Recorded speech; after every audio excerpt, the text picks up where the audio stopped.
I would like to make a deal, the easy way, but if we don't do it the easy way, we're going to do it the hard way. We do prefer respect to bullies, we do prefer science to plotism, and we do prefer rule of law to brutality. We stand firmly with Greenland and Denmark and fully support their unique right to determine Greenland's future. All the United States is asking for is a place called Greenland, where we already had it. Today, heavy snow is falling outside the windows of the European Union headquarters in Brussels. The streets are covered in white, but Europe's top diplomats are frozen by something colder than the winter chill. As they return from their holidays, they face a new world.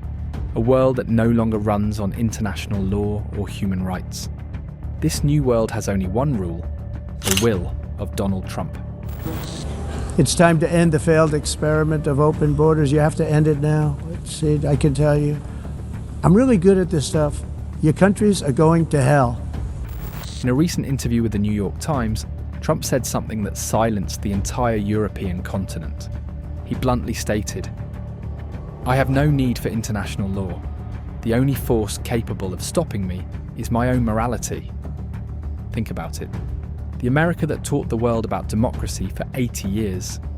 Its president now says his will is the final word. From the commando-style extraction of Venezuela's President Nicolas Maduro, to pressuring Denmark to sell Greenland, to questioning NATO's existence. These are not isolated incidents. They are part of Trump's New World Order. Vis-à-vis the US if they put additional tariffs. Can you imagine that? This is crazy. European leaders realise that America, their ally of 80 years, is no longer their friend. Messages from Washington are now threats to Europe's existence. Why has Trump turned his gun on Europe? They're not doing a good job, Europe. It's not doing a good job in many ways. They're not doing a good job. I want to ask They you talk about too that. much, and they're not producing. We're talking about Ukraine. They talk, but they don't produce. Why has Vice President J.D. Vance declared an ideological war on them? Today, we will uncover the deep reasons behind America's betrayal and Europe's helplessness. March 12th, 1947. Washington, D.C. The smoke of World War II hadn't yet cleared. Europe was in ruins. In that moment of uncertainty, President Harry Truman stood before Congress. In an 18-minute speech, he changed history. He promised that America would protect the free world and shield Europe from Soviet communism.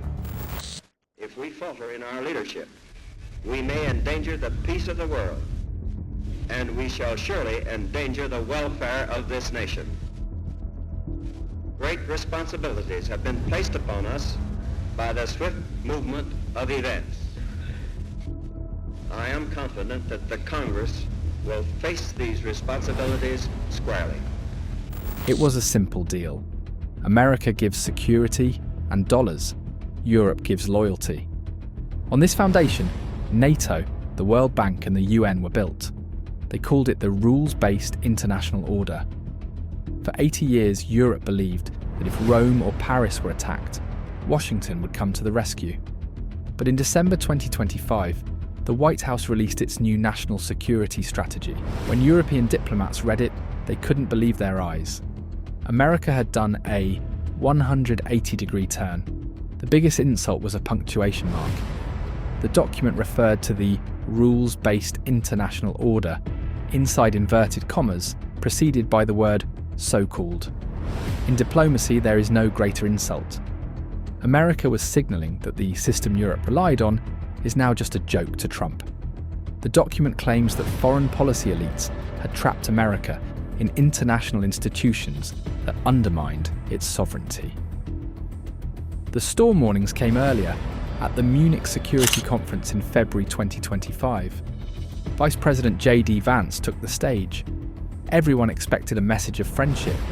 Instead, he stabbed Europe in the heart. The threat that I worry the most about vis-a-vis Europe is not Russia, it's not China, it's not any other external actor. And what I worry about is the threat from within. Looking at European leaders, Vance said, "Europe's real enemy is not Russia. The enemy is inside you." He pointed at liberal governments, the press, and human rights groups, calling them a leftist liberal network. The next day, Le Monde ran the headline, "America's ideological war against Europe." Vance made it clear. Trump's administration sees Europe not as an ally, but as a competitor, or even an ideological enemy. By January 2026, the nightmare became reality. Former security advisor Victoria Coates explained the cold truth. The world has changed since 1947. Trump's America believes in great power politics. Small nations don't matter. Only the interests of giants like America, China, and Russia count. The torch. Harry Truman lit in 1947. Donald Trump extinguished in 2026. Europe suddenly discovered the umbrella was gone and they were standing alone in the storm. Caracas, Venezuela. Silence is broken by the roar of helicopters. Not a drill, but an unprecedented operation. US Delta Force, backed by 150 jets, descends on the presidential palace. Their target? The elected president, Nicolas Maduro. Like a Hollywood movie, commandos extract a foreign head of state without a declaration of war or a UN mandate. Trump just did it. We're going to run the country until such time as we can do a safe, proper, and judicious transition. We've made a detailed video about it. Click the I button in the top right to watch it. Normally Europe would scream about violation of sovereignty. But this time, silence.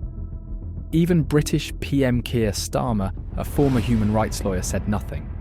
They were too afraid to speak against America's new face. The fear isn't about Maduro, it's about Trump's justification. He told the New York Times, "I don't need international law." He claimed national security was the only justification needed. This strikes at the heart of Europe. The EU is built on rules, but if the world's most powerful man says, "I don't follow laws, I do what I want," Europe's existence is threatened. It is the law of the jungle. French President Macron warned that America is dividing the world into spheres of influence, a new colonialism. But no one is listening. In Trump's world, there are no allies, only American interests. Look north, Greenland, 3 times the size of Texas. To Trump, this isn't a country, it's a real estate opportunity. In 2019, his offer to buy it was a joke. Well, Greenland, I don't know, it got released somehow. It's just something we talked about. Denmark essentially owns it. We're very good allies with Denmark. We protect Denmark like we protect large portions of the world. So the concept came up, and I said, certainly I'd be, strategically it's interesting. In 2026, it's a demand. He says ownership is better than a lease. Why? Because leases can be broken, but land ownership is forever. It's partly ego. He wants to be the president who bought Greenland, but mostly strategy.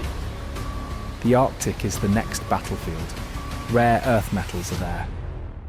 Trump's philosophy: I won't let anyone else play in my backyard.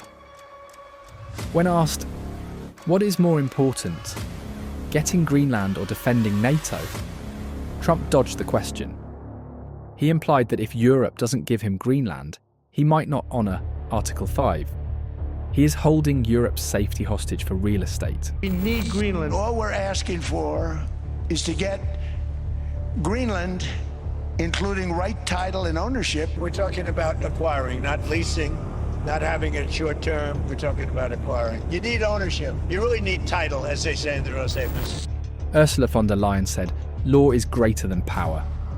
But to Trump, that's empty talk.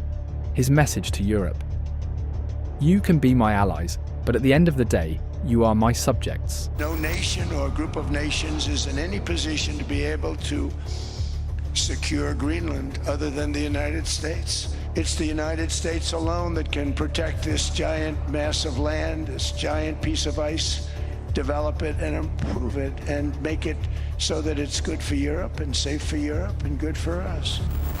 America is no longer the global police. It is the global landlord. But the most dangerous war is the one for the mind. Trump isn't just buying land, he is trying to break the EU from within. The national security strategy explicitly states America will build resistance inside European countries to change their course.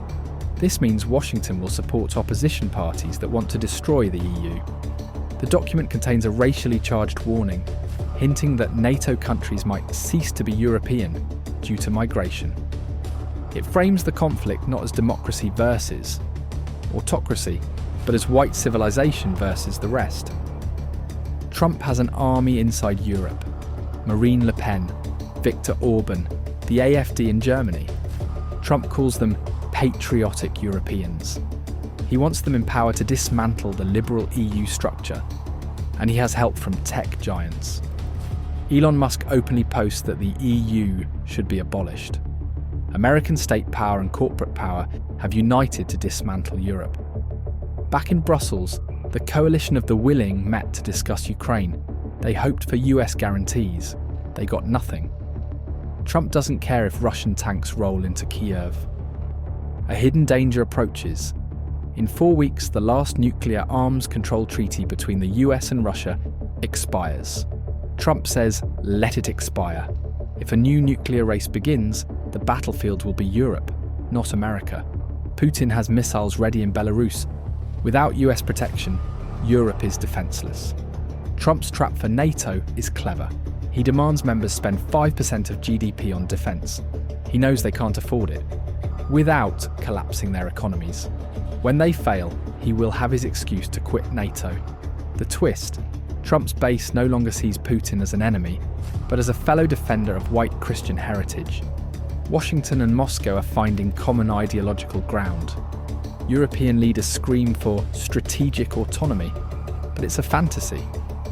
For 80 years, they relied on America for everything: logistics, intelligence, nukes. They cannot become a superpower overnight. Europe is an orphan. European leaders have discovered that the friend inside their house was actually a ruthless businessman waiting to auction them off. This is the end of the West as we knew it. Trump's New World Order is simple.